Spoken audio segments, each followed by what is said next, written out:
हार्दिक अनुरोध गर्दछु।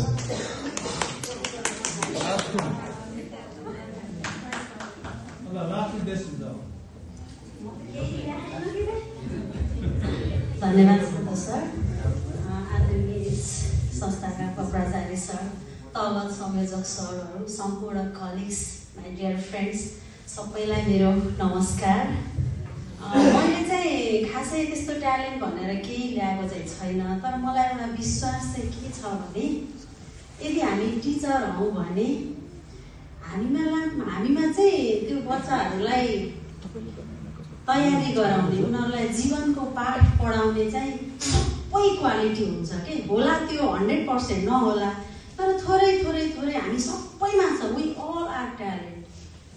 जो कोही मान्छे चाहिँ शिक्षक बन्न चाहिँ सक्दैन। मैले आज अब हजुरहरूले थाहा पाइसक्नुभयो, सबको कला हेरियो। अब टिचिङ भनेको आर्ट्स र साइन्स सबै कुराहरू हो।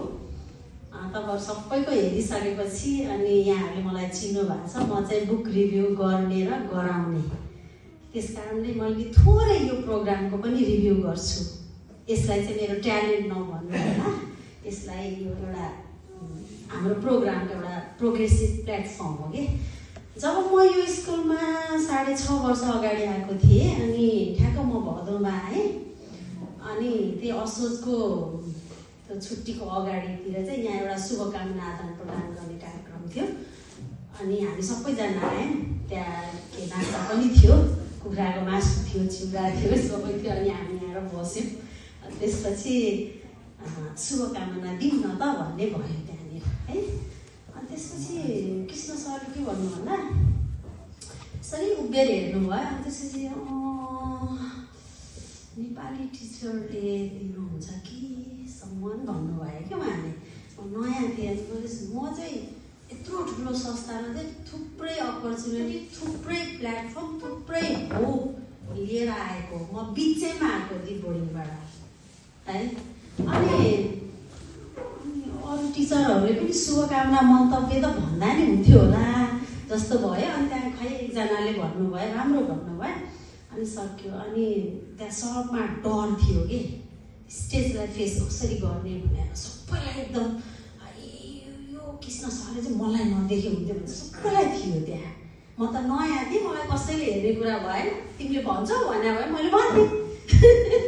अनि त्यसपछि आज 6.5 वर्षपछि यो मलाई लाग्छ हामीलाई विद्यालयले ट्यालेन्ट पत्ता लगाएर अनि त्यही फिल्डमा लाने त होइन होला, तर अलिअलि हाम्रो क्षमतालाई चाहिँ उजागर गर्न पक्कै पनि खोजेको हो। र आज आएर बल्ल ढिलो आयो, दुरुस्त आयो के। हामी जति चाहिँ मलाई आज नि एकदम डर लाग्यो। मेरो लास्टमा पालो आउँदा पनि अघिदेखि रातो भएर बसिदिएँ कि म के भनौँ भनेर।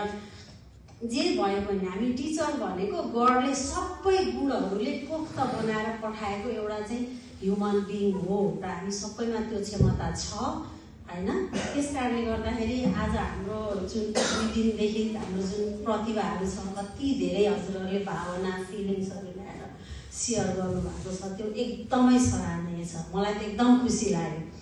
अनि फेरि हजुरहरूले सोच्नु होला यो को हो खुसी हुने भनेर। मैले हजुरलाई सुरुमै भनिसकेँ म प्रोग्रामको पनि थोरै रिभ्यू गर्छु भनेर। अनि हामीले यत्रो धेरैजनामा बोलेको देख्यौँ होइन। अनि धेरै गाउने जति त आएर गाउनु भयो। मैले हजुरहरूले यसलाई सहज तरिकाले लिनु होला है। अनि कतिजनाले चाहिँ यति राम्रो पर्फर्मेन्स गरिदिनु भएको छ, तर यहीँनिर हुनुहुन्छ क्या हजुर होइन। यो पोडियम भनेको कहिलेकाहीँ हामी महिलाहरूको म जस्तो सर्ट हाइटलाई छेक्छ भने त्यो बेलामा हामीले एकदम राम्रो पर्फर्मेन्स यहाँ बसेर दिनुभन्दा हामी अलिकति यति आउनुपर्छ। र अब लेखेर नै ल्याइएछ कति कविताहरू, अब कविता लेखेर ल्याएछ नि यहीँ राख्नुपर्छ भन्ने छैन। हामी यसरी हिँड्दै हामीले एकदम प्रोफेसनल स्पिकरहरूले पनि सिट लिएरै उसले हिँड्दै बोलिरहेको हुन्छ र स्टेजमा बोल्दाखेरि यति राम्रो बौद्धिक कुरा आउँछ, यति इन्टरटेनमेन्टको कुरा आउँछ। अनि आई कन्ट्याक्टहरू त्यति देखिँदैन भने त्यो पनि हामीले अब हटाऊँ। किनकि हामी बच्चा बेलामा त हामीले त्यो पालो प्याक म स्टेजमा आएँ भन्नुभएको छ, कस्तो प्राउड मुभमेन्ट हो कि यो होइन र। त्यही भएर मलाई त एकदम राम्रो लाग्छ। अब हामीले थोरै स्टेजमा चाहिँ अलिकति मुभमेन्ट लिएर बडी ल्याङ्ग्वेजहरू सहितै हामीले बोलौँ। हामी सबैजना ट्यालेन्ट हो, यो कुरामा त कुनै डाउटै छैन। ट्यालेन्ट नभए त्यो व्यक्ति होराइजनमा टिक्नै सक्दैन त्यो कुरा त कुनै छैन। त्यही यहाँ को ट्यालेन्ट, को राम्रो, को नराम्रो, यो कुनै जजमेन्ट चाहिँ होइन। र यति हुँदाहुँदै अनि यो अब हजुरहरूको गीतहरू सबै सुने, ममा थोर धेरै ट्यालेन्ट त छ। म आज गीत पनि गाउँदिनँ, डान्स मेरो टिकटकतिरै हेर्नु होला है। अनि म आज चाहिँ मेरो बच्चाहरूलाई मैले कसरी मोटिभेट गर्छु भन्ने कुरा, थोरै मोटिभेसनल पार्टलाई चाहिँ म यहाँ राख्छु।